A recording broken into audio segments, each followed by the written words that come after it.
اعوذ باللہ من الشیطان الرجیم بسم اللہ الرحمن الرحیم قال له صاحبه وهو يحاوره، کہا اس کو اس کے دوست نے، وہ بات کر رہا تھا اس سے، اکفرت بالذی خلقک من تراب، کیا تو کفر کرتا ہے اس ذات کا جس نے تجھے مٹی سے بنایا۔ اب ذہن میں تازہ کر لیں جو کل ہم نے پڑھا، دو دوست ہیں، ایک کو اللہ نے بہت زیادہ دنیاوی مال و دولت دیا ہے، باغ اس کے لیے بنا دیے ہیں، اور ایسا باغ کہ ہر سال اپنا وہ پورا پھل دیتا ہے، اسے سالوں سے چلا آ رہا ہے۔ اللہ نے اسے نفری بھی دی ہے، بچے بھی دیے ہیں، ثمر بھی اس کے پاس بہت زیادہ ہے۔ دوسرا اس کا دوست ہے، وہ جوتیاں چٹکھاتا پھرتا ہے، اس کے پاس کچھ بھی نہیں ہے۔ تو ایک دن بات کر رہے ہوتے ہیں تو وہ اس سے کہتا ہے، جو بھی بیچارہ مفلس دوست اس کا ہے، کہ یہ جو تم مجھے واعظ کرتے رہتے ہو، نصیحت کرتے رہتے ہو کہ یہ سب کچھ، یہ میرا باغ تو ختم ہوتا نظر نہیں آتا، یہ کیسے ختم ہو جائے گا؟ اور قیامت تم کہتے ہو آ جائے گی، قیامت تو بس مجھے لگتا ہے یہ کوئی اتنی، بس سنا ہے ٹھیک ہے، لیکن لگتا نہیں کہ آئے گی۔ اگر آ بھی گئی چلو، تو جس اللہ نے مجھ پہ اتنی مہربانیاں یہاں کی ہیں، اس بات کی دلیل ہے کہ وہاں بھی مجھ پہ وہ مہربان ہوگا، تم جیسے یہاں ہو وہاں بھی ویسے ہی ہوگا۔ تو وہ اللہ کا نیک آدمی ہے کوئی، تو وہ اب اسے پھر دوبارہ سمجھا رہا ہے، اکفرت بالذی خلقک من تراب، کہ تو کفر کرتا ہے اس ذات کا جس نے تجھے بنایا مٹی سے، ثم من نطفۃ، پھر نطفے سے، ثم سواک رجلا، اور پھر تجھے ایک برابر مکمل آدمی بنا دیا۔ یہ جو ہم کہتے ہیں کہ ہمارا یہ جو وجود ہے یہ مٹی سے بنتا ہے، اس کی حقیقت یہ ہوتی ہے کہ جو بھی وہ نطفہ پیدا ہوتا ہے باپ کا، یہ جو سلسلہ چلا ہوا ہے، غذا وغیرہ، یہ ساری چیزیں کہاں سے آتی ہیں؟ انسان کے لیے ساری چیزیں تو زمین بنا رہی ہے، یہی انسان کھاتا ہے، اس میں انرجی پیدا ہوتی ہے جو پھر بعد میں نطفے کی شکل اختیار کر لیتی ہے۔ تو گویا الٹیمیٹ جو سورس ہے وہ زمین ہے، مٹی ہے، پھر اس سے آگے نطفہ، پھر اس سے آگے یہ چیزیں۔ لَٰكِنَّ هُوَ اللَّهُ رَبِّي، لیکن وہ اللہ میرا رب ہے، وَلَا أُشْرِكُ بِرَبِّي أَحَدًا، میں آپ کے رب کے ساتھ کسی کو شریک نہیں ٹھہراتا۔ وَلَوْلَا إِذْ دَخَلْتَ جَنَّتَكَ قُلْتَ مَا شَاءَ اللَّهُ، کیوں نہیں تو نے کہا باغ میں داخل ہونے کے بعد کہ یہ جو کچھ ہے اللہ کی مرضی سے ہوا ہے۔ لا قوت الا باللہ، اللہ کی جب تک توفیق نہ ہو کوئی کچھ نہیں ہو سکتا، کوئی کچھ کر نہیں سکتا۔ ان ترنی انا اقل منک مالا و ولدا، اور اگر تو دیکھتا ہے کہ میں تجھ سے کم ہوں مال میں اور اولاد میں، تو فعسا ربی، مجھے امید ہے کہ میرا رب ان یؤتینی خیرا من جنتی، کا مجھے بہتر چیز عطا کر دے گا تیرے اس باغ سے، ویرسل علیہا حسبانا، اور تیرے اس باغ پر وہ کوئی بھیج دے گا لو، کوئی آگ بھیج دے گا، من السماء، آسمان سے، فتصبح صعیدا زلقا، اور پھر یہ تیرا باغ جس پہ تو بڑا اترا رہا ہے، یہ صعیدا زلقا، چٹیل میدان، کچھ بھی نہیں ہوگا یہاں۔ او یصبح ماؤها غورا، اگر اس کو اللہ ویسے چلو اس کو نہ ختم کرے، چٹیل میدان نہ بنائے، یہ جو پانی ہے، یہ جو چشمہ اللہ نے تیرے اس باغوں کے درمیان ایک جاری کر رکھا ہے، آب پاشی کا نظام، اسی پانی کو اگر اللہ خشک کر دے، یہ جو چشمے سے پانی نکل رہا ہے اللہ نیچے لے جائے پانی، فلن تستطیع له طلبا، تیرے اندر پھر یہ استطاعت نہیں ہے کہ تو پانی لا سکے۔ وَأُحِيطَ بِثَمَرِهِ، بس وہ اللہ کا بندہ تھا، نیک بندہ، اس نے دل دکھایا، تو اس نے جو بات کی اللہ نے سن لی اس کی بات۔ وَأُحِيطَ بِثَمَرِهِ، تو مارا گیا اس کا جو بھی پھل تھا، احاطہ کر لیا اللہ نے اس کے باغ کے سارے پھل کا۔ فَأَصْبَحَ يُقَلِّبُ كَفَّيْهِ، تو یوں ہوا اس نے صبح کی اپنی ہتھیلیاں مل رہا تھا، کف افسوس، يُقَلِّبُ كَفَّيْهِ عَلَىٰ مَا أَنفَقَ فِيهَا، اس پر کہ جو اس نے خرچ کیا تھا اس باغ میں، جو محنت کی تھی، پتہ نہیں کہاں کہاں سے پھل اس نے بوٹے منگوائے ہوں گے، لگائے ہوں گے، کتنے طریقے سے اس نے سیٹنگ کی ہوگی، کہ جیسے آپ نے ہم پڑھ کے آئے ہیں کہ یہ انگوروں کی بیلیں تھیں اور ان کے باہر کھجوروں کے اس نے لگائے ہوئے تھے جناب، بڑے ترتیب سے، آخر بڑا سمجھدار ہوگا، آپ سمجھ سکتے ہیں بہتر وہ کس طرح اس نے بڑی اپنی ترتیب پلاننگ کی ہوئی ہوگی۔ سارا مال ختم، سارا پھل ختم، ہاتھ مل رہا ہے اپنے۔ وَهِيَ خَاوِيَةٌ عَلَىٰ عُرُوشِهَا، اور جو سارا باغ تھا، جو انگور کی بیلیں جس کے اوپر چڑھی ہوئی تھی، وہ چھتریاں گری پڑی تھی ساری۔ فیقول یا لیتنی، اور اس وقت وہ کہنے لگا ہائے میری شامت، لم اشرک بربی احدا، کہ میں اپنے رب کے ساتھ کسی کو شریک نہ بناتا۔ اچھا مجھے بتائیں، میں شرک نہ کرتا، کون سے شرک کا یہاں ذکر ہوا اس رکوع میں؟ کوئی کسی بت کا، کسی لات منات عزا، کوئی دیوی، کوئی دیوتا، کوئی کسی کی سفارش، کوئی کسی اور کی پکار، کسی کا ذکر ہے یہاں؟ کون سا شرک ہے؟ صرف اللہ پر نہیں، مادی وسائل اور اسباب اور ذرائع پر اس کا دل ٹھک گیا، بالکل اسی طرح جیسے آج ہمارا دل ٹھکا ہوا ہے۔ نماز کے لیے اٹھتے ہیں نہیں اٹھتے، کاروبار کے لیے اٹھ جاتے ہیں کہ نہیں اٹھ جاتے؟ کون روزی دے رہا ہے؟ یہ کاروبار دے رہا ہے۔ نہیں میں نے آخر ایسے کیسے ہو سکتا ہے، ساری میں نے پوری مارکیٹ سیٹ کی ہوئی ہے، اتنا میرا نہیں جائے گا، اتنا سب کچھ بالکل ٹھیک ہے، سیٹ چل رہا ہے نظام۔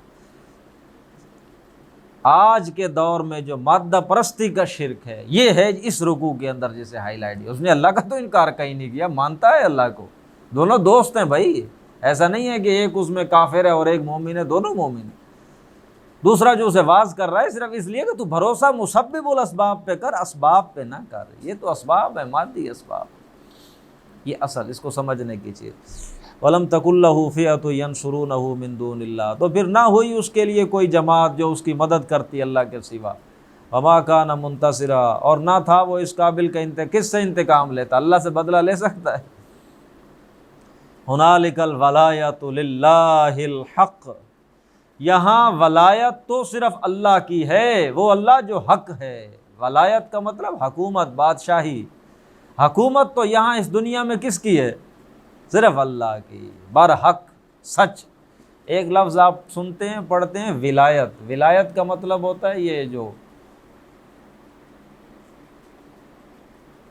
مقام ولایت آپ اکثر ذکر کرتے ہیں، وہ لفظ بنا ہے ولی سے، ولی کہتے ہیں دوست کو، ولی سے لفظ ولایت بنتا ہے، یہ واو کے زبر کے ساتھ ہے، یہ ولایت، یہ بنا ہے والی سے، والی کہتے ہیں حکمران کو، کسی علاقے کا والی ہو، کسی بھی جگہ کا والی، تو یہ والی سے لفظ بنا ہے، حکومت، ولایت۔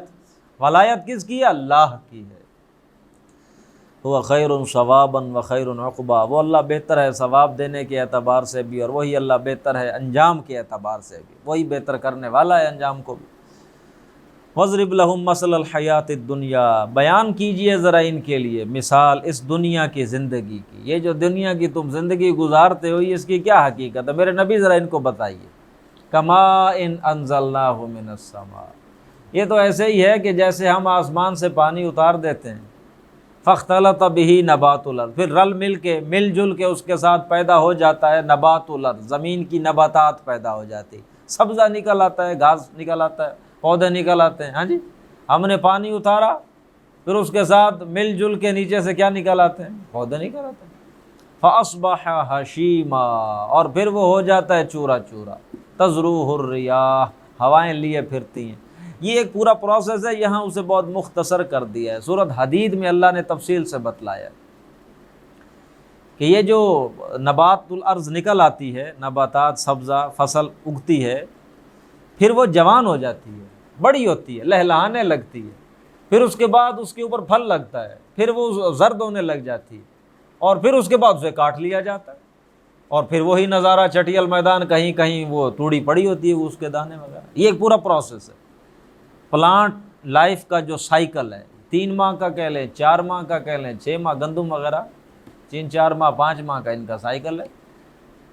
آپ نے اس میں بیج ڈالا، پانی دیا، اور وہ جناب فصل نکلی، پھر بڑی ہوئی، جوان ہوئی، سبز لش گرین، لہلہانے لگی، لہریں جب ہوا چلتی ہے تو یوں لگتا ہے جیسے سمندروں میں لہریں اٹھ رہی ہیں، پھر اس پہ زردہ آ گیا، پک گئی، کاٹ لی گئی، ختم۔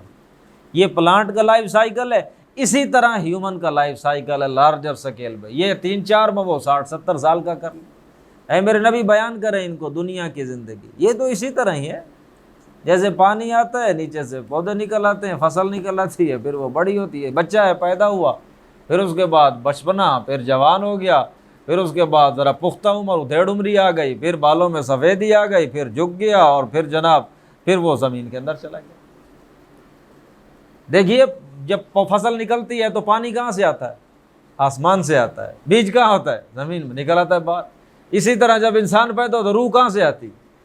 وہ آسمان سے آتی۔ یہ وجود کہاں سے بنتا ہے؟ وہ ابھی ہم پڑھا ہے، مٹی، پھر نطفہ، اور پھر یہ کے انسان بن جائیں۔ اے میرے نبی بتائیے ان کو دنیا کی زندگی کی مثال۔ تزروہ الرياح، پھر وہ ہو جاتا ہے چورا چورا اور ہوائیں اڑائے پھرتی ہیں اسے۔ وکان اللہ علیہ علی کل شیء مقتدر، اور اللہ ہے ہر شے پہ قدرت رکھنے والا۔ المال والبنون زینت الحیات الدنیا، یہ مال اور بیٹے یہ تو زینت ہیں دنیا کی زندگی کی، یہ دنیا کا سامان ہے، برت لو، تم نے پتہ نہیں کیا سمجھ رکھا ہے، چار پیسے جمع ہو گئے ہیں تو پتہ نہیں کیا کیا، تمہارے بیٹے ہو گئے ہیں تو پتہ نہیں کیا، یہ دنیا کا سامان ہے۔ والباقیات الصالحات، اور یہ نیکیاں ہیں یہ باقی رہنے والے ہیں۔ خیر عند ربک، اور وہ بہتر ہیں تیرے رب کے ہاں، ثواباً ثواب کے اعتبار سے، اور بہت اچھی ہیں، اور خیراً عملا بہت اچھی ہیں امید کے، امید رکھنی ہے تو ان پہ رکھو، یہ تمہارے مال اور تمہارے بچے کل کام آئیں گے، ان پہ امیدیں لگاتے ہو۔ وَيَوْمَ نُسَيِّرُ، اب قیامت کا نقشہ آ رہا ہے، وَيَوْمَ نُسَيِّرُ الْجِبَالَ، اور جس دن ہم چلا دیں گے پہاڑوں کو، وَتَرَى الْأَرْضَ بَارِزَةً، اور تم دیکھو گے زمین کو کھلا میدان، ظاہر ہے جب پہاڑ اڑ جائیں گے تو زمین کھلا میدان بن جائے گی۔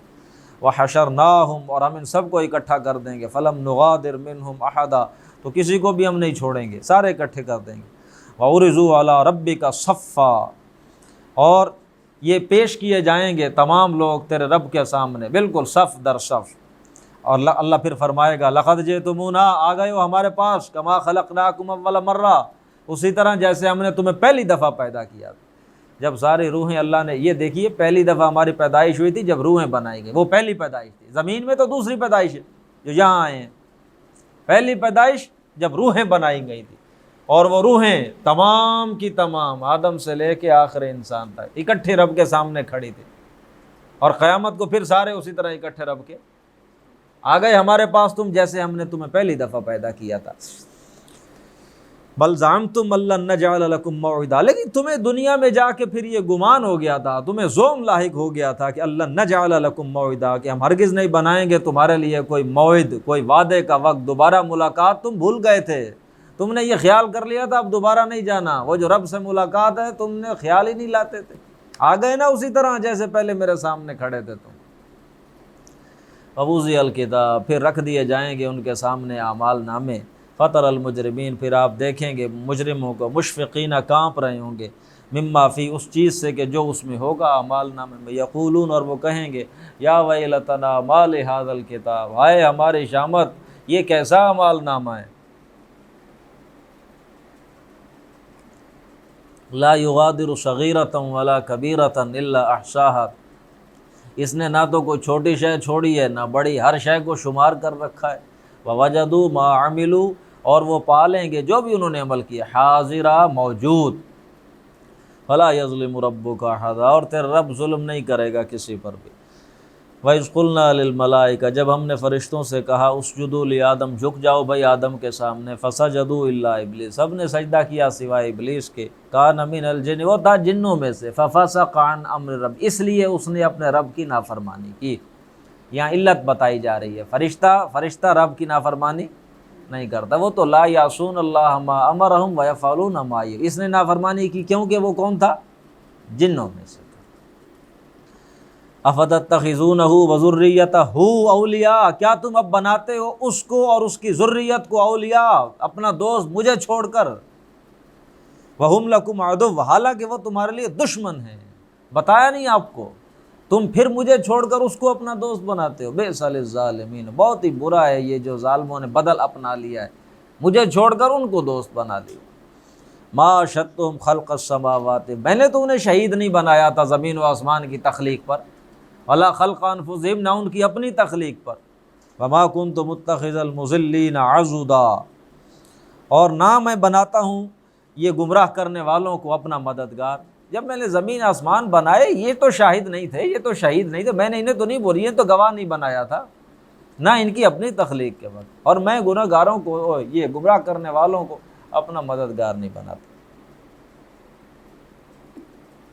وَيَوْمَ يَقُولُ، اور جس دن اللہ فرمائے گا، نادوا شرکائی الذین زعمتم، بلاؤ بھائی میرے وہ شریک جو تم نے گھڑ رکھے تھے، سمجھ رکھے تھے، بلاؤ آج ان کو، آواز دو تاکہ آئیں تمہاری مدد کو، فدعوہم، تو وہ بلائیں گے، فلم یستجیبوا لہم، وہ ان کو کوئی جواب نہیں دے سکیں گے، وجعلنا بینہم موبقا، اور ہم ان کے درمیان ایک موبق بنا دیں گے، ایک ہلاکت والی وادی، ایک گڑھا ہلاکت والا، وہ ان کے درمیان، کوئی ان کی مدد نہیں کر سکیں گے۔ شریک ایک طرف اور ان کے شریک بنانے والے دوسری طرف، درمیان میں ایک گڑھا ہلاکت والا اللہ فرماتے ہیں ہم بنا دیں گے۔ ورأى المجرمون النار، اور جب مجرم دیکھیں گے آگ کو، فظنوا، تو پھر انہیں یقین ہو جائے گا، انہم مواقعوہا، کہ اب وہ اس میں واقع ہونے والے ہیں، اب وہ اس میں گرنے والے ہیں۔ ولم یجدوا عنہا مصرفا، اور وہ نہ پائیں گے اس سے پھرنے کی جگہ، اس سے بچنے کی جگہ۔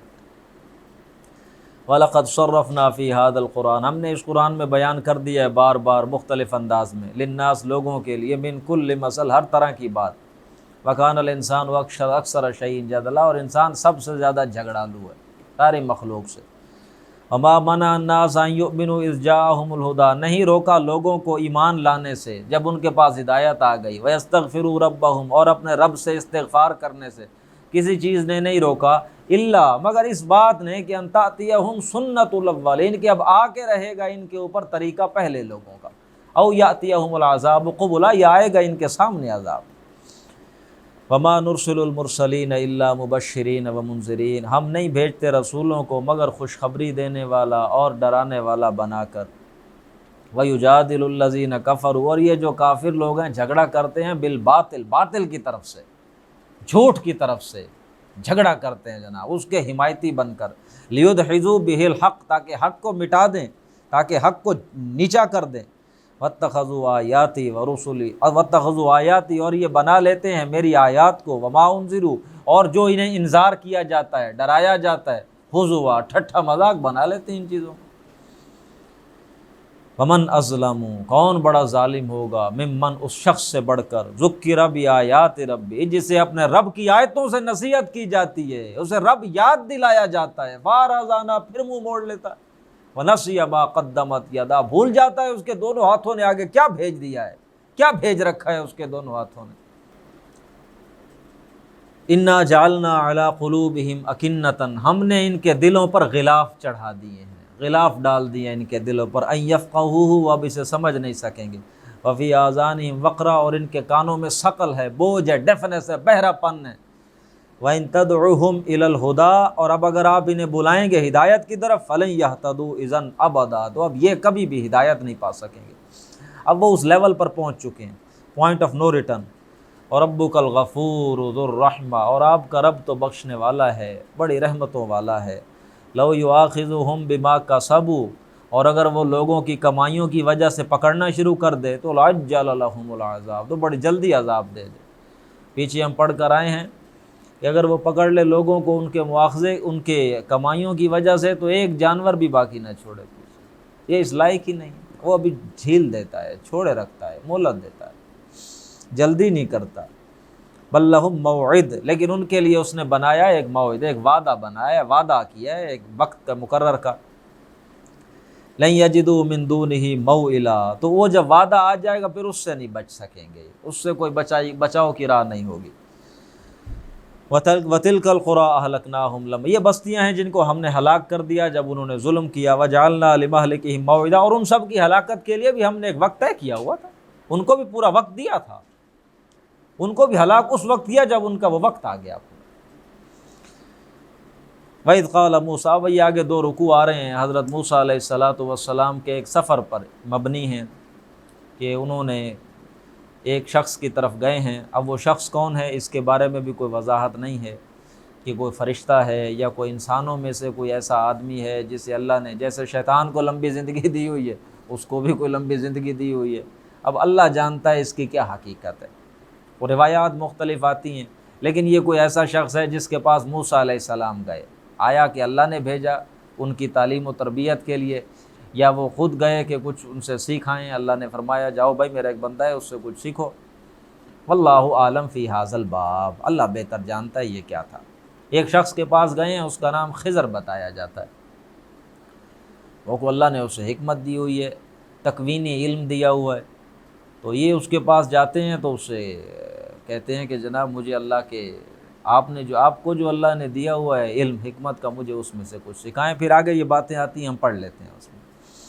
وَإِذْ قَالَ مُوسَىٰ لِفَتَىٰ، جب موسیٰ نے کہا اپنے خادم سے، اپنے نوجوان سے، ایک نوجوان ان کے ساتھ تھا خادم یوشع ابن نون، یہ آپ نام اکثر سنتے ہیں، ان کے ساتھ، لا ابرح، تو موسیٰ علیہ السلام نے اس سے کہا لا ابرح حتی ابلغ مجمع البحرین، میں اپنا سفر کبھی بھی ختم نہیں کروں گا یہاں تک کہ میں پہنچ جاؤں مجمع البحرین، دو دریاؤں کا جو سنگم ہے جہاں وہ ملتے ہیں وہاں تک، جب تک میں اس مقام پر نہیں پہنچ جاؤں گا میں اپنا سفر ختم نہیں کروں گا، کیونکہ اللہ نے بتایا تمہیں میرا بندہ کہاں ملے گا، وہ جو دو دریاؤں کا سنگم۔ اس کے بارے میں بھی روایات مختلف ہیں، جو برحال جو راجح بات ہے وہ یہ ہے کہ جہاں یہ نیل کے دو دریا ملتے ہیں، ایک نیل ازرق ہے، ایک نیل ابیض ہے، سوڈان سے آ رہا ہے نیل کا دریا جو ہے دریائے نیل، تو جہاں یہ دونوں ملتے ہیں نیل ازرق نیل ابیض، وہ جو سنگم ہے وہاں پر انہوں نے وہاں جانا تھا۔ انہوں نے کہا میں اپنا سفر ختم نہیں کروں گا یہاں تک کہ میں مجمع البحرین تک پہنچ جاؤں گا۔ مجمع البحرین ہمارے ہاں بھی یہ تربیلا ڈیم ہے، کون سا ہے، یہاں پر نظر آ رہا ہوتا ہے، ایک دریا جو نکل سندھ کا پانی آ رہا ہے، ایک دریا کابل کا پانی، ان میں بھی رنگوں کا فرق ہے، اور کافی دور تک چلتے ہوئے رنگ علیحدہ علیحدہ، یہ سندھ کا پانی جا رہا ہے، یہ دریا کابل کا پانی جا رہا ہے، دور تو جلد نظر آ رہے ہوتے ہیں، یہ صاف پانی سندھ کا ہے اور یہ گدلا پانی کابل سے آ رہا ہے اس دریا کا پانی۔ تو مجمع البحرین تک جب تک نہیں میں پہنچ جاؤں گا میں چلتا رہوں گا۔ فلما بلغا او امضی حقبہ کا مطلب میں چلتا رہوں گا حقبہ کئی برس، میں اپنا سفر نہیں ختم کروں۔ فلما بلغا، پھر جب وہ پہنچ گئے مجمع بینہما، اس سنگم پر، نسیا حوتہما، وہ اپنی مچھلی کو بھول گئے، فاتخذ سبیلہ، جس نے بنا لیا تھا اپنا راستہ، فی البحر، سمندر میں سرنگ کی طرح بنایا اور اسی میں چلی گئی، عجیب راستہ۔ فلما جاوزا، پھر وہ جب آگے چلے گئے، جس مقام پر انہوں نے جانا تھا اس سے تجاوز کر گئے، آگے نکل گئے، تو قال، موسیٰ علیہ السلام نے کہا لفتاہ، اپنے اس نوجوان خادم سے، آتنا غدانا، ہمارا ذرا لاؤ یار کھانا، بھوک لگ گئی ہے، لقد لقینا من سفرنا ھذا نصبا، ہمیں ہمارے اس سفر سے بڑی تھکان پہنچی ہے، لاؤ ذرا وہ مچھلی لائیں ہم کھائیں۔ اب وہ یاد رکھیں وہ جو مچھلی ساتھ لے کر چلے تھے مچھلی بھونی ہوئی تھی، بھون کر مچھلی کو اللہ نے کہا تھا اپنے ساتھ رکھ لینا کھانے کے طور پر، اللہ نے تو کہ نشانی بنانی تھی، تو وہ ایک جگہ بیٹھے ہیں تو وہ مچھلی جناب بھونی ہوئی مچھلی وہ جناب زندہ ہو کے نکلی ہے اور سمندر کے اندر گم ہو گئی، عجیب سا راستہ اس نے بنایا۔ تو موسیٰ علیہ السلام پہلے سفر کرتے آ رہے، تھکے نہیں ہیں، لیکن اب کہہ رہے ہیں کہ کھانا لاؤ، کیوں ہم ذرا تھک گئے ہیں جناب، اور کیوں تھک گئے ہیں مفسرین بتاتے ہیں کیونکہ اپنی منزل سے آگے نکل گئے تھے، اس لیے اب انہیں تھکان ہو گئی، تو کہا کھانا لاؤ ذرا کھائیں۔ تو اب وہ کہہ رہے ہیں جو ان کے خادم ہیں، قال ارأیت، خادم نے کہا کہ آپ نے دیکھا نہیں تھا، اذ اوینا الی الصخرۃ، جب ہم نے اس چٹان کے پاس ذرا تھوڑا آرام کیا تھا، فإنی نسیت الحوت، میں مچھلی کا دھیان رکھنا بھول گیا تھا، اور وما انسانی الا الشیطان ان اذکرہ، اور مجھے شیطان نے بھلا دیا تھا کہ آپ کے سامنے اس کا ذکر کروں، واتخذ سبیلہ فی البحر عجبا، تو اس نے تو بڑا عجیب سا اپنا رستہ بنا لیا تھا سمندر میں، قال ذلک ما کنا نبغی، موسیٰ علیہ السلام نے کہا یہی تو ہم، اسی کی تو ہم تلاش میں تھے، فارتد علی آثارہما قصتا، تو وہ پھر اپنے نقوش پا پر چلتے ہوئے واپس آئے دوبارہ، فوجد عبدا من عبادنا، تو انہوں نے وہاں پا لیا ایک بندے کو ہمارے بندوں میں سے، رحمتا من عندنا، جسے ہم نے اپنی جانب سے رحمت دی ہوئی تھی، وعلمناہ من لدنا علما، تو ہم نے اسے اپنی طرف سے علم سکھایا ہوا تھا، اسے کہتے ہیں علم لدنی، علم لدنی علم، وہ علم کہ جو آپ دنیاوی ذرائع سے حاصل نہیں کرتے، اللہ آپ کے دل میں القاء کر دیتا ہے، اللہ آپ کو سمجھا دیتا ہے، سکھا دیتا ہے، وہ علم لدنی۔ یہ جو آپ اور میں ہسٹری، جغرافیہ، یہ صرف نحو، یہ عربی، یہ قرآن، یہ ترجمہ پڑھ کے سیکھتے ہیں، وہ اس طرح سیکھا ہوا نہیں ہوتا، اللہ القاء کر دیتا ہے، ڈال دیتا ہے۔ قال لہ موسیٰ، تو موسیٰ علیہ السلام نے ان سے کہا لاتبعک، کیا میں آپ کے ساتھ رہوں، الی ان تعلمنی مما علمت رشدا، اس شرط پر کہ آپ بھی مجھے کچھ سکھا دیں گے جو اللہ نے آپ کو سکھایا ہے، تو میں آپ کی تھوڑی صحبت اختیار کروں، آپ کی پیروی کروں۔ قال انک لن تستطیع معی صبرا، انہوں نے کہا بھئی دیکھیں آپ میرے ساتھ رہ کے صبر نہیں کر سکیں گے، وکیف تصبر علی ما لم تحط بہ خبرا، اور ظاہری بات ہے آپ کیسے صبر کریں گے ایسی باتوں پر کہ جن کا آپ کو پتہ ہی نہیں ہے۔ قال ستجدنی انشاءاللہ صابر، حضرت موسیٰ نے کہا اگر اللہ نے چاہا تو آپ دیکھیں گے میں صبر کرنے والا ہوں گا، ولا اعصی لک امرا، اور آپ کی نافرمانی نہیں کروں گا کسی بات پر بھی۔ تو یہاں انشاءاللہ نہیں کہا انہوں نے کہ آپ کی نافرمانی نہیں کروں گا، صبر کے وقت انشاءاللہ کہا ہے، لیکن یہ دوسری بات کہتے ہوئے انشاءاللہ نہیں کہا۔ اور اس کو جوڑ لیں، پیچھے ہم پڑھ کر آئے ہیں کہ اللہ کے رسول کو بھی اللہ نے کہا ولا تقولن لشیء انی فاعل ذلک غدا الا ان یشاء اللہ، ہرگز مت کہو کسی چیز کے بارے میں یہ کل کروں گا، ہاں یہ کہو اگر اللہ نے چاہا۔ قال، تو خضر نے کہا فإن اتبعتنی، اگر تم میرے ساتھ رہو گے تو بس ایک چیز کا دھیان رکھنا، فلا تسألنی عن شیء، مجھ سے سوال نہیں کرنا کسی چیز کا بھی، حتی احدث لک منہ ذکرا، یہاں تک کہ میں خود ہی ذکر کروں مناسب سمجھ کے، جو بھی وقت آئے گا میں خود تمہیں بتلا دوں گا۔ فانطلقا، تو ٹھیک ہے جناب چل پڑے، حتی اذا رکبا فی السفینۃ، پھر وہ ایک سفینہ کے اندر، ایک کشتی کے اندر سوار ہوئے، خرقہا، پھر اس کشتی کا ایک تختہ حضرت خضر نے اکھاڑ دیا، توڑ دیا۔ قال خرقتہا لتغرق اہلہا، حضرت موسیٰ کہاں چپ رہ سکتے تھے، یہ کشتی اچھی بھلی صحیح سلامت تھی، آپ نے کشتی کا بیڑا غرق کر دیا ہے، کیا آپ تاکہ غرق کر دیں اس کے سوار کو، اس کے سواروں کو؟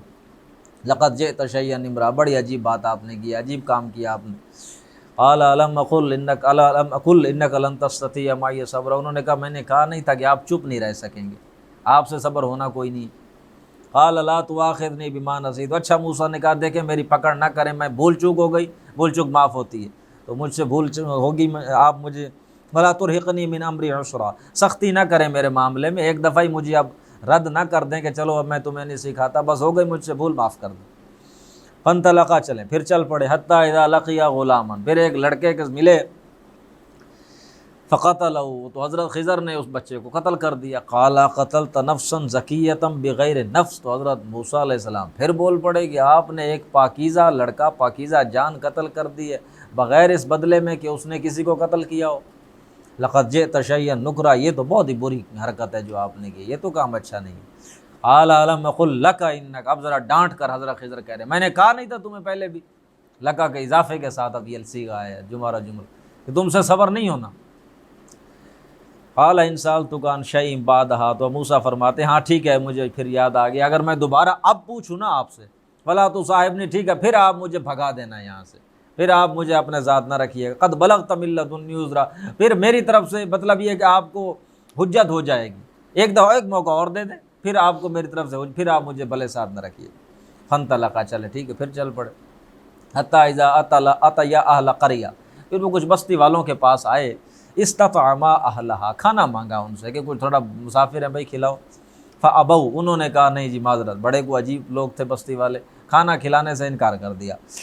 فابوا ان یضیفوا فوجدا فیہا جدارا، تو ان دونوں نے دیکھا اس بستی میں ایک دیوار کو، یرید ان ینقض، گرنے والی تھی، فاقامت، اسے کھڑا کر دیا، ذرا اس کی جو بھی کوئی تھی گرنے والی تھی تو اس کا تھوڑی بہت جو بھی مزدوری وغیرہ ہے طریقہ ہوگا اس دور کا اپنا دیواروں کو صحیح کرنے کا، تو انہوں نے سیدھا کر کے دیوار کو کھڑا کر دیا، اپرائٹ کر دیا۔ اب موسیٰ پھر بول پڑے، قال لو شئت لاتخذت علیہ اجرا، تو کہنے لگے اگر آپ چاہتے تو اس پہ کوئی مزدوری ان سے لے لیتے تاکہ ہم کھانا وغیرہ تو کھا لیتے بعد میں۔ قال ھذا فراق بینی و بینک، تو حضرت خضر نے کہا بس ٹھیک ہے اب یہ بہت ہو گیا، اب تمہاری اور میری راہیں جدا، اب سے فرقت۔ سأنبئک بتأویل، میں تمہیں اب بتا دیتا ہوں تعویل، ما لم تستطع علیہ صبرا، جن باتوں پر آپ صبر نہیں کر سکے میں اب آپ کو ان کی تعویل بتاتا ہوں، حکمت کیا تھی۔ اما سفینہ، تو وہ جو کشتی تھی جس میں ہم پہلے بیٹھے تھے، فکانت لمساکین، وہ مزدوروں کی تھی، یعملون فی البحر، سمندر میں وہ اپنی محنت مزدوری کرتے تھے، ادھر چھوڑا لوگوں کو، پھر ادھر چھوڑا، یہ جو پیسے لیتے تھے ان مزدوریاں کرتے تھے۔ فاردت ان اعیبا، میں نے چاہا کہ اس کو عیب دار کر دوں، کیوں؟ وکان وراءہم ملک، کیونکہ آگے ایک بادشاہ تھا، یاخذ کل سفینۃ غصبا، وہ ناجائز ہر کشتی کو غصب کر لیتا تھا، اب جب وہ دیکھے گا کہ یہ کشتی عیب دار ہے، اس میں تو پانی بھر، وہ اس کو چھوڑ دے گا۔ ایک تختہ لگانا آسان ہے پوری کشتی کھو دینے کی نسبت، پوری کشتی ان کے ہاتھوں سے چلی جاتی، میں نے تو کشتی بچائی ہے، تمہیں لگا کہ میں نے برباد کر دی ہے۔ اچھا سمجھ لیں یہ ہوتا کیا ہے، ہمارے ساتھ بھی یہ معاملہ ہے جو حضرت موسیٰ علیہ السلام کے ساتھ ہوا۔ ہم دنیا میں دیکھتے ہیں ظاہری چیزوں کو، جو ہو رہی ہوتی ہیں، ہمارے نزدیک یہ تو غلط ہو گیا، اب اس کی حکمت ہم جانتے نہیں۔ اللہ نے شروع میں کہہ دیا سورہ قرآن مجید میں، آسان تکرہوا شیئا وہو خیر لکم وآسان تحبوا شیئا وہو شر لکم واللہ یعلم وانتم لا تعلمون۔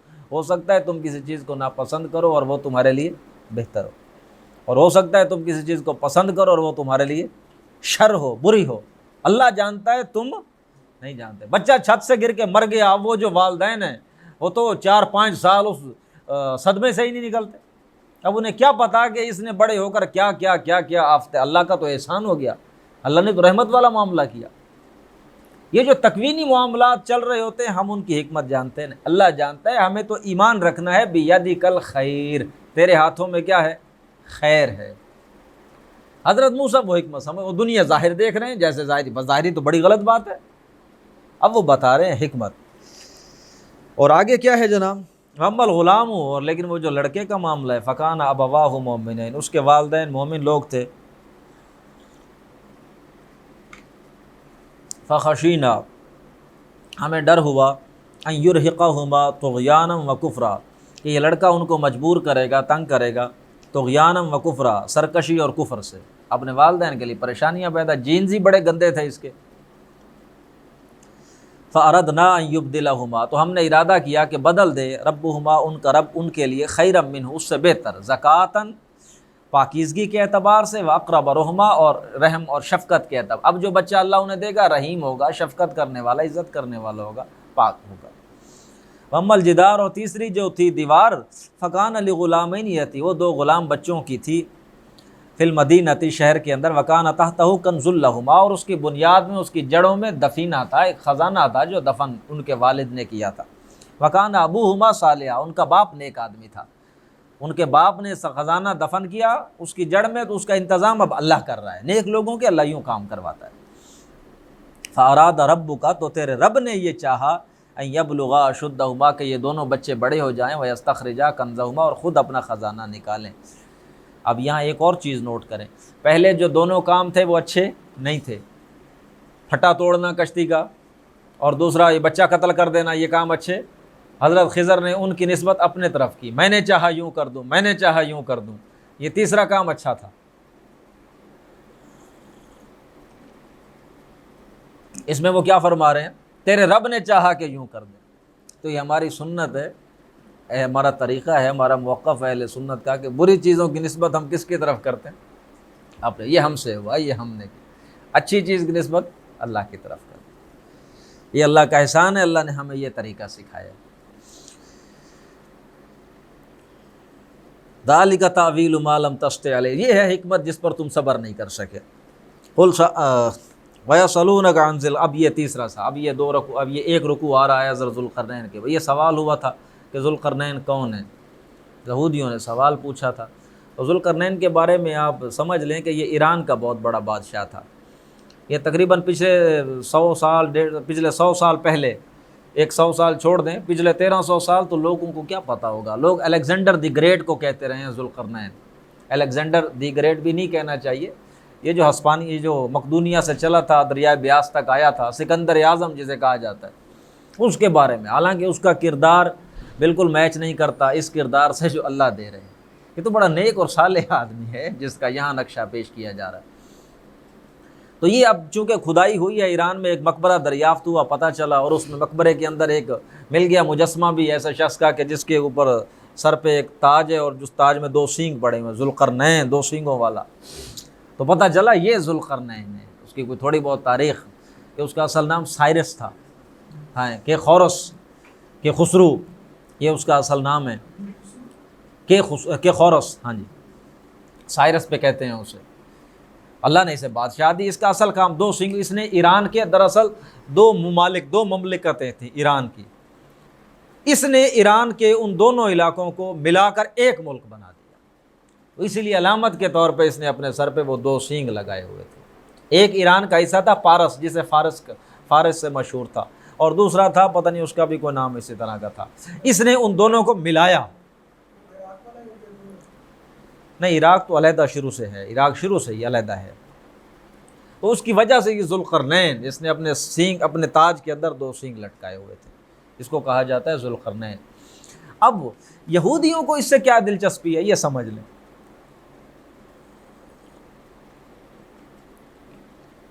یہودی کیوں اس کے بارے میں پوچھتے ہیں؟ وہ اس لیے کہ میں نے بتایا تھا 586 یا 87 قبل مسیح میں یروشلم پر حملہ کیا تھا بخت نصر نے، نبوکدنضر نے۔ آدھا شہر، آدھے بندے تو قتل کر گیا، آدھوں کو وہ قیدی بنا کر لے گیا تھا۔ تو پھر حضرت عزیر علیہ السلام گئے تھے، اور وہاں میں نے آپ سے یہ ذکر کیا تھا کہ عراق پر اس وقت حملہ کیا ذوالقرنین نے، سائرس نے، اس کے خورس نے۔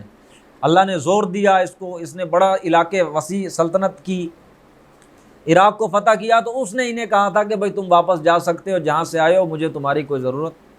تو گویا یہ ان کا مسیحا ہے، اس لیے وہ اس کے بارے میں پوچھتے ہیں کہ خورس، کہ خسرو، سائرس، اس کی وجہ سے یہ دوبارہ کہاں گئے؟ یروشلم، اور دوبارہ اپنا سیکنڈ ٹیمپل بنایا حضرت عزیر کی قیادت میں۔ تو یہ اس لیے پوچھتے ہیں۔ چلیں جی آگے پڑھیں۔ وَيَسْأَلُونَكَ عَنْ ذِي الْقَرْنَيْنِ، یہ سوال کرتے ہیں آپ سے ذوالقرنین کے بارے میں۔ قُلْ سَأَتْلُو عَلَيْكُم مِّنْهُ ذِكْرًا، آپ کہیں میں ٹھیک ہے بتاتا ہوں تمہیں کچھ اس کا حال۔ اِنَّا مَكَّنَّا لَهُ فِي الْأَرْضِ، ہم نے اسے زمین میں تمکن عطا کیا تھا، اقتدار اور غلبہ دیا تھا۔ وَآتَيْنَاهُ مِن كُلِّ شَيْءٍ سَبَبًا، اور ہر قسم کے اسباب اور وسائل ہم نے اسے دنیا کے عطا کیے تھے۔ فَأَتْبَعَ سَبَبًا، اس نے پھر ایک مہم تیار کی، سفر شروع کیا۔ حتیٰ اذا بلغ مغرب الشمس، یہاں تک کہ وہ مغرب، اب یہاں بھی سمجھ لیں 3 سفر اس نے کیے ہیں ذوالقرنین نے۔ ایک کیا ہے ایران سے مغرب کی طرف، میڈیٹرینین سی تک جا پہنچا ہے، شام کے آگے جو ہے میڈیٹرینین سی، یہ مغرب کی طرف سفر ہے۔ دوسرا اس نے کیا ہے سفر مشرق کی طرف، یہ آیا ہے تاریخی روایات کے مطابق ہمارے مکران کے علاقے تک، ایران، افغانستان اور یہ ہمارا بلوچستان کا علاقہ مکران، یہاں تک وہ پہنچ، یہ اس کا مشرق کا سفر ہے، اور وہ تھا مغرب کا سفر۔ اور تیسرا اس نے سفر کیا اوپر شمال کی جانب، کیپسین سی اور بلیک سی، ان کے درمیان جو وہ پہاڑی سلسلے ہیں، یہ اس کا شمال کا سفر ہے۔ بہت لمبا ایک طویل فاصلہ ہے کہ جو 2 پہاڑی پہاڑ چل رہے ہیں، ادھر کیپسین سی، ادھر بلیک سی۔ یہ 3 سفر ہیں جن کا یہاں اللہ رب العزت ذکر فرما رہے ہیں۔ پہلا سفر اس نے کیا مغرب کی طرف، میڈیٹرینین سی کی طرف گیا، یہاں تک کہ وہ سمندر کے پاس پہنچ گیا۔ اب جب سمندر کے آگے تو سمندر آیا، کسی کو زمین تو اس وقت نظر نہیں آ رہی، یوں لگا کہ سورج یہیں پہ ڈوب رہا ہے۔ جب وہ پہنچا مغرب الشمس، سورج کے غروب ہونے کی جگہ پر، وجدہا تغرب فی عین حمیۃ، اس نے دیکھا کہ وہ غروب ہو رہا ہے ایک گدلے میلے پانی کے اندر۔ تو وہاں جو سمندر کا پانی کا رنگ ہے اس طرح کا، ایک گدلے سے پانی کے اندر سورج غروب ہو رہا ہے۔ ووجد عندہا قوما، اور اس نے وہاں ایک قوم پائی۔ قوم پائی کا مطلب ہے اس قوم پر چڑھائی کی، اس کو شکست دی، اس کو مارا پیٹا، اس کو تسلط جمایا اپنا ان کے اوپر، جنگ کر کے اسے فتح کیا۔ قوم پائی کا مطلب یہ ہے، قوم کو پایا۔ جب قوم پر غلبہ حاصل کر لیا تو اللہ فرما رہے ہم نے اس سے کہا اے اب اللہ جانتا ہے ذوالقرنین نبی ہوں، براہ راست اللہ بات کر رہے ہیں، یا ہو سکتا ہے اللہ نے دل میں بات ڈالی ہو، غیر نبی کے بھی دل میں اللہ بات ڈال دیتا ہے۔ ہم نے کہا ذوالقرنین اما ان تعذب و اما ان تتخذ فیہم حسنا، اب چاہو تو انہیں سزا دو، چاہے تو ان کے ساتھ اچھا معاملہ کرو۔ تو قال، ذوالقرنین نے کہا اما من ظلم، جو تو ظالم ہے، فسوف نعذبہ، ہم اسے عذاب دیں گے عن قریب، ثم یرد الی ربی، پھر وہ لوٹا دیا جائے گا اپنے رب کی طرف، فیعذبہ عذابا نکرا، تو پھر وہ رب اسے عذاب دے گا، سخت عذاب۔ واما من آمن، ہاں جو ایمان لائے گا، نیک عمل کرے گا، فلہ جزاء الحسنی، تو اس کے لیے اچھا بدلہ ہے، اچھی جزا ہے۔ وَسَنَقُولُ لَهُ مِنْ أَمْرِنَا يُسْرًا، اور ہم اس کے لیے اپنے معاملے میں بھی آسانی کریں گے، جو ٹیکس وغیرہ لینا ہوتا ہے، جو اور کام کرنے ہوتے ہیں، یا ہم اس میں بھی نرمی کریں گے اگر کوئی ایمان لائے گا، نیک عمل کر لے گا۔ ثُمَّ أَتْبَعَ سَبَبًا، پھر اس نے ایک اور مہم تیار کی، ایک اور سفر اس نے شروع کیا۔ حَتَّىٰ إِذَا بَلَغَ مَطْلِعَ الشَّمْسِ، آج یہ مشرق کی طرف اس کا سفر ہے، مطلع الشمس کی طرف پہنچا۔ وَجَدَهَا تَطْلُعُ، اور اس نے دیکھا وہاں تطلع، وہ سورج طلوع ہو رہا تھا، علی قوم، ایک ایسی قوم پر، لم نجعل لهم من دونها سترا، کہ جن کے لیے ہم نے سورج کے درمیان کوئی اوٹ نہیں بنائی تھی، یعنی گویا کہ سورج بالکل سامنے ان کے اوپر سر پہ چڑھ کے چمک رہا تھا آب و تاب کے ساتھ۔ یہ بلوچستان کے علاقے، جیکب آباد، سبی، ان پہ کوئی ہے کوئی ٹھنڈ، کتنی گرم علاقے ہیں یہ، محسوس ہوتا ہے یہیں تک آیا تھا، مشرق میں سفر کرتا ہوا وہ یہاں تک آیا، مکران کے ساحل تک۔ کذالک، اسی طرح پھر معاملہ ہوا، یعنی ہم نے کہا کہ سزا دو تو یا سزا دو یا ان کو اچھا بدلہ دو، تو اس نے وہی کہا کہ جو ظالم ہوں گے اسے ہم سزا دیں گے اور جو اچھے ہوں گے ان کو ہم اچھا بدلہ دیں گے۔ یعنی یہ اس کذالک کے اندر وہ پوری ساری بات ہے جو اوپر ہو چکی۔ وقد احطنا بما لدیہ خبرا، اور ہم اچھی طرح جانتے ہیں ذوالقرنین کے پاس کیا کیا چیزیں تھی، کس کس طرح، سارا معاملہ ہمارے سامنے، ہم نے احاطہ کیا ہوا ہر شے کا۔ ثم اتبع سببا، پھر اس نے تیسرا سفر کیا، اب یہ شمال کی طرف جا رہا ہے، کیپسین سی اور بلیک سی کے درمیان جو پہاڑی سلسلے وہاں ادھر، حتیٰ اذا بلغ بین السدین، یہاں تک کہ وہ پہنچ گیا دو پہاڑوں کے درمیان، دو سد، دو رکاوٹوں کے درمیان۔ وجد من دونہما قوما، تو وہاں بھی اسے پہاڑوں کی طرف ایک قوم ملی، لا یکادون یفقہون قولا، ان کی زبان عجیب تھی، انہیں بات سمجھ نہیں آ رہی تھی۔ قالوا یا ذا البر، کسی طرح انہوں نے اپنی یہ بات سمجھا دی، یا ذا القرنین، اے ذو القرنین، ان یاجوج و ماجوج مفسدون فی الارض، کہ یاجوج ماجوج زمین میں فساد پھیلاتے ہیں۔ فہل نجعل لک خرجا، تو کیا اگر ہم آپ کو خراج ایک مقرر کر دیں کہ اتنا مال، اتنا پیسہ، اتنا ہم آپ کو اتنی دولت دیں گے، الا، اس شرط پر، ان تجعل بیننا و بینہم سدا، کہ آپ ان کے اور ہمارے درمیان ایک رکاوٹ بنا دیں۔ اب یہ دیکھیے، اب میں جیسے بتا چکا ہوں، پہاڑی سلسلہ ادھر ہے، پہاڑی سلسلہ ادھر ہے، اوپر سے آتے تھے وہ یہ یاجوج ماجوج، انہی پہاڑی دروں سے، انہی وادیوں سے گزرتے ہوئے لوٹ مار کرتے تھے، طاقت و تاراج کرتے تھے، پھر واپس چلے جاتے۔ تو یہ قوم گزارش کر رہی ہے کہ آپ یہاں ہمارے لیے کوئی رکاوٹ بنا دیں، یہاں ان علاقوں سے وہ آ نہ سکے۔ اب یاجوج ماجوج کا یہاں ذکر چونکہ پہلی دفعہ آیا ہے تو تھوڑا اس کے بارے میں بھی آپ سمجھ لیں۔ وقت کتنا رہ گیا ہے؟ 10 منٹ رہ گئے ہیں، پتہ نہیں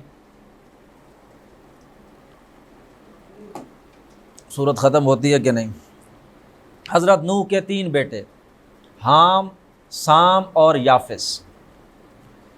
سام کی اولاد تو ہم جانتے ہیں، ہم سارے، حضرت ابراہیم سامی تھے، اور سارے بنو اسماعیل، بنو اسرائیل، یہ سارے سیمیٹکس ہیں۔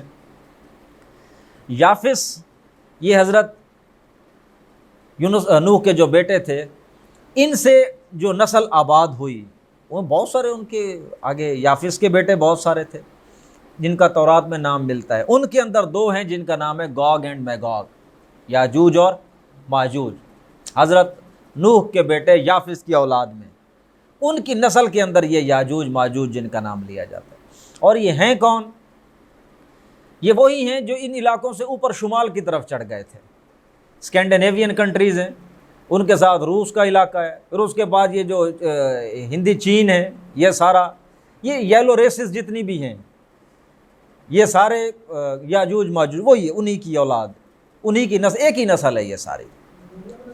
ہاں جی، ہاں وہ منگولیا تو تھوڑا دوسری طرف چلا جاتا ہے، یہ شبہ تقریباً وہی ساری ریسز ایک ہی ہیں۔ یہ ہیں یاجوج ماجوج۔ دیکھیے، ان کا جو پہلا حملہ ہوا ہے مسلمانوں پر جو چڑھے ہیں، وہ جس کا ذکر آپ کو مل جائے گا ادھر سورۃ انبیاء میں بھی آ جائے گا، یہ وہ تھا کہ جب انہوں نے کالونائز کر لیا تھا پوری دنیا کو 20ویں صدی کے شروع میں، پوری دنیا پر حکومت کن کی ہو گئی تھی؟ انہی کی ہو گئی۔ پھر ان کے تسلط سے بہرحال چھوٹ گئے، ابھی نکل گئے۔ اب ان کا دوسرا حملہ ہوگا جسے قیامت کے حوال میں اللہ کے رسول نے بتلایا ہے، وہ ہوگا بالکل اینڈ پہ جا کے، بالکل اینڈ پہ، یعنی جب حضرت مہدی آ چکے ہوں گے، پھر وہ ان کو غلبہ حاصل ہوگا، پھر دجال آئے گا، پھر حضرت مہدی شکست کے قریب ہوں گے، پھر حضرت عیسیٰ آ جائیں گے، پھر حضرت عیسیٰ کے ذریعے دجال کو شکست، یہودیوں کو شکست، سب کچھ جب ختم ہو جائے گا، پھر ایک بالکل بہترین مناسب زندگی شروع ہو جائے گی۔ پھر اس کے بعد یاجوج ماجوج کا ایک ہے فتن، وہ اسی سے معلوم یہی ہوتا ہے کہ یہی چائنا کے ہی لوگ، ادھر سے یہی لوگ نکلیں گے، وَهُم مِّن كُلِّ حَدَبٍ يَنْسِلُونَ، ہر بلندی سے حملہ آور ہوں گے۔ مطلب یہ جو الملحمۃ العظمیٰ اور بڑی جنگیں ہونی ہیں، جس کا میدان سجے گا سینٹرل ایشیا میں، یورپ سے عیسائیوں کے ساتھ مسلمانوں کی ہونی ہے جڑپ، اس میں یہ قومیں چپ بیٹھی رہیں گی، ادھر ان کا کوئی مسئلہ نہیں ہونا۔ یہ پھر بعد میں اٹھے گا ان کا فتنہ ہے، حضرت عیسیٰ علیہ السلام جب آ چکے، سارا معاملہ پھر سیٹل ہو چکا ہوا، وہ ہے پھر کہ یہ ہر بلندی سے حملہ آور ہوں گے، اور ان کی تعداد، بلکہ یہ جب جنگ ہوئی تھی انڈیا کے ساتھ چین کی 62-63 میں، تو وہ خبروں میں باتیں جیسے لکھی ہوئی آئی تھی وہ یہ کہ پہاڑوں سے یوں اتر رہے تھے جیسے وہ waves after waves they were coming down. تو یہ قرآن نے وہی نقشہ کھینچا ہے، ہر بلندی سے وہ حملہ آور ہوں گے، اترتے چلے آئیں گے نیچے. اللہ کی ذات بہتر جانتی ہے، میں اب مزید وضاحت کر نہیں سکتا کہ یہ قرآن مجید اللہ کے رسول کی حدیث کے ساتھ کیسے یہ چیزیں میچ کرتی ہیں. اور یہ بھی ذکر یاد کر لیں، یہ ذہن میں رکھیں کہ یہ ذوالقرنین اور یاجوج ماجوج ان کا ذکر سب سے پہلے علمی سطح پہ مولانا ابوالکلام آزاد نے اپنی تفسیر ترجمان القرآن میں کیا ہے. یہ 20ویں صدی کے شروع میں، اس سے پہلے ان کا ذکر ذوالقرنین کے بارے میں جو علمی حوالے سے یہ جو بات کی ہے پہلے، پھر اب تو یونیورسلی ایکسیپٹڈ ہے، اب تو ہر جگہ یہ مانی جاتی ہے، اب تو ہاں یہی بات ہے. آغاز مولانا ابوالکلام آزاد نے کیا. اور مولانا ابوالکلام آزاد ایک شخصیت ہیں، ان کے بارے میں بھی پڑھنا سمجھنا چاہیے، وہ بھی انشاءاللہ وقت ہوا تو بتائیں گے. بس اب یہ ختم کر لیں، اللہ کرے. حتیٰ اذا بلغ بین السدین وجد، یہ ہو گیا تھا. قالوا یا ذوالقرنین، یہ بھی ہو گیا. قال ما مکنی فیہ ربی خیر، تو یا ذوالقرنین نے کہا جو میرے رب نے مجھے مال و دولت دے رکھا ہے، اقتدار دے رکھا ہے، جو چیزیں اس نے مجھے دی ہیں وہ بہت ہے. فاعینونی بقوت، تم تو میری مدد کرو طاقت کے ساتھ، مین پاور، بندے اپنے لاؤ تاکہ میں تمہارے لیے رکاوٹ کھڑی کروں. مال و متاع کی ضرورت نہیں، بندے لاؤ. اجعل بینکم و بینہم ردما، تمہارے اور ان کے درمیان ایک مضبوط بند بنا دے. آتونی زبر الحدید، مجھے لوہے کے پھٹے لا، لوہے کے پھٹے لاؤ بھائی جلدی کرو. زبر الحدید، حدید لوہے کو کہتے ہیں. حتیٰ اذا ساوا بین الصدفین، یہاں تک کہ اس نے جب وہ پھٹے شٹے لگا دیے، لوہے کے پاٹ دیا پہاڑوں کے درمیان، وہ بڑے علاقے کہتے ہیں کوئی 40-50 میل کا تھا یہ علاقہ، 40-50 میل جو اس نے دیوار بنائی ہے. وہ لوہے کے جو اس نے لگائے ہیں 29 فٹ اونچی تھی اور 10 فٹ چوڑے تھے. 10 فٹ چوڑے، 29 فٹ اونچی اور 50 میل لمبی لوہے کے اس نے پھٹے لگائے، بالکل بند سارے. قال انفخوا، پھر اس نے کہا آگ جلاؤ ان کے اندر، یہ جو 10 فٹ کا گیپ، آگ جھونکو اس کے اندر. انہوں نے آگ جلا دی. حتیٰ اذا جعلہ نارا، پھر جب وہ دونوں دیواریں کیا بن گئیں؟ آگ. وہ لوہا کیا ہو گیا؟ جب وہ آگ بن گیا، قال آتونی افرغ علیہ قطرہ، تو انہوں نے کہا اب مجھے تانبا لا کر دو، پگھلایا ہوا تانبا، تاکہ میں وہ اس کے اندر انڈیل دوں، وہ جو خالی جگہ ہے اس کے اندر انڈیل دوں. فمستطاعوا ان یظہروہ، تو اب ان کے اندر طاقت نہیں ہوگی کہ اس کو چڑھ کر کراس کر سکیں. فمستطاعوا لہ نقبا، نہ ہی اس کے اندر بڑی مضبوط، انہوں نے، وہ کتنی مضبوط ہوگی. اب اس دیوار کا کوئی وہاں وہ نہیں ملتا، ختم ہو چکی. آثار بتلاتے ہیں کہ یہ یہاں یہ دیوار ہوا کرتی تھی، اور وہ سارا نظر آتا ہے، دیکھتے ہیں لوگ جا کر جو اب ظاہر ہے وقت گزرا، اتنا ختم ہو گیا سارا نظام. قال ھذا رحمت من ربی، یہ سب کچھ کرنے کے بعد انہوں نے کہا یہ میرے رب کی رحمت ہے، میرا کوئی کمال نہیں ہے. فاذا جاء وعد ربی، جب میرے رب کا وعدہ آ جائے گا، جعلہ دکا، تو وہ اسے کر دے گا ریزہ ریزہ. وکان وعد ربی حقا، میرے رب کا وعدہ سچا ہے. وترکنا بعضهم یومئذ یموج فی بعض ونفخ فی الصور، اور ہم چھوڑ دیں گے ان کو اور ایک دوسرے کے اندر یہ گتھم گتھا ہو جائیں گے، ایک دوسرے کے اندر یہ لڑ پڑیں گے. ونفخ فی الصور، اور یہ جو سور ہے وہ پھونک دیا جائے گا. فجمعناہم جمعا، تو پھر ہم سب کو اکٹھا کر کے جمع کر کے لے آئیں گے. وعرضنا جہنم، اور ہم ان کے سامنے پیش کر دیں گے جہنم کو، یومئذ، اس دن، للکافرین عرضا، کافروں کے لیے پوری طرح سب ان کے سامنے جہنم لائی جائے گی. یہ ہے تمہارا بدلہ.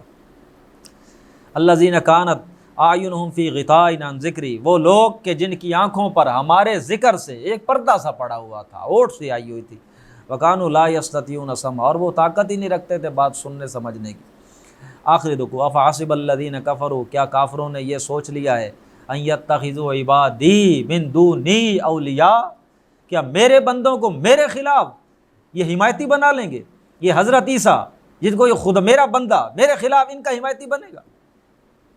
یہ جو بزرگ ہیں لاہور والے، کیا نام ہے ان کا، یہ میرے خلاف ان کے حمایتی بنے گے. یہ کیا سمجھتے ہیں کافر، میرے بندوں کو میرے خلاف حمایتی بنا لیں گے.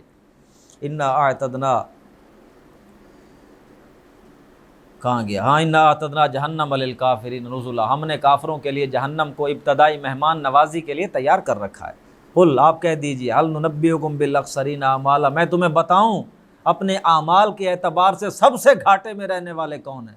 اعمال تو سارے کرتے ہیں، سب سے گھاٹے والا میں بتاتا ہوں، الذین، وہ لوگ ذل سعیہم فی الحیات الدنیا، جن کی ساری کوشش کاوش اسی دنیا کی زندگی میں گم ہو کے رہ گئی، دنیا کے طالب بنے رہ گئے، وہم یحسبون، اور وہ سوچتے کیا ہیں، انہم یحسنون صنعا، بڑے بڑے کام کیے ہیں جناب، بڑے کامیاب لوگ ہیں، نمازیں بھی پڑھ لیتے ہیں ماشاءاللہ، کاروبار بھی بہت اچھا ہے، دنیا داری میں بڑا فٹ سمجھتے ہیں، ذلہ سا۔ دیکھیے واضح طور پر ذہنوں میں رکھ لیں، اللہ کہتے ہیں آخرت کی زندگی اصل زندگی ہے، دنیا کی کوئی حیثیت نہیں۔ تم کیا کہتے ہو بھائی، بتاؤ تمہارا کردار کیا کہتا ہے؟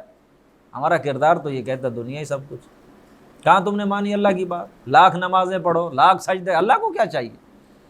اللہ کی بات کی تصدیق کی، یا جب اللہ کہے کہ وَإِنَّ الدَّارَ الْآخِرَةَ لَهِيَ الْحَيَوَانُ، آخرت کا گھر ہے بس باقی رہنے والا، یہ دنیا کی بس گزارا کرنا ہے، یہ تو آزمائش ہے۔ تمہارا کیا مائنڈ سیٹ ہے؟ نہیں، ایسا نہیں ہے، سمجھو۔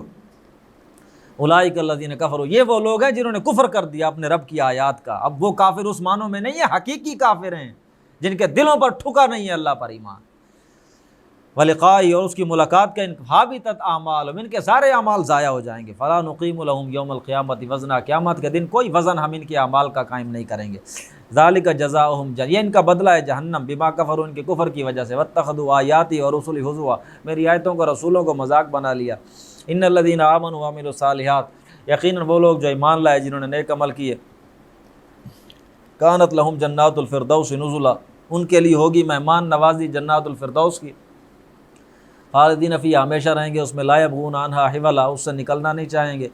قل، اے میرے نبی کہہ دو، لو کان البحر مدادا، اگر یہ سمندر سیاہی بن جائے، لکلمات ربی، تیرے رب کے کلمات کو لکھنے کے لیے، لنفد البحر، تو سمندر ختم ہو جائے گا، قبل ان تنفد کلمات ربی، تیرے رب کے کلمات ختم نہیں ہوں گے، ولو جئنا بمثلہ مددا، اور ایسے ہی سمندر اگر ہم اور بھی بنا دیں وہ بھی ختم ہو جائیں گے، تیرے رب کے کلمات ختم نہیں ہوں گے۔ اب کلمات سے کیا مراد ہے؟ اللہ، تیرے رب کی باتیں ہیں، تیرے رب کی باتیں کیا ہیں؟ یہ سارا جو بھی تدبیر ہو رہی ہے ڈیلی بیسس پر، جو بھی تیرے رب کے احکامات آ رہے ہیں، یہ تیرے رب کے کیا ہیں؟ کلمات ہیں۔ قل انما انا بشر، آپ تو کہہ دیجئے میں بس انسان ہوں، مثلکم، تمہارے جیسا۔ یہ جب ہم کہتے ہیں کہ رسول ہمارے جیسے انسان ہے، کا مطلب یہ نہیں ہوتا کہ ہماری طرح کے ہیں، اب ہمارا کیا، ہماری کیا حیثیت، ان کی کیا، بس یہ ہے کہ وہ ہیں انسان، تمہاری جنس سے ہی ہیں، جیسے تم انسان ہو بس اسی طرح وہ انسان ہے۔ فرق یہ ہے کہ انما یوحا الیہ، میری طرف وحی کی جاتی ہے کہ تمہارا الہ ایک ہے۔ فمن کان یرجو لقاء ربی، جو کوئی شخص امید رکھتا ہو اپنے رب سے ملاقات کی، فلیعمل عملا صالحا، اسے چاہیے کہ نیک عمل کرے، ولا یشرک بعبادۃ ربہ احدا، اور اپنے رب کے ساتھ کسی کو شریک نہ کرے۔ بارک اللہ لی ولکم فی القرآن العظیم، ونفعنی وإیاکم بالآیات والذکر الحکیم۔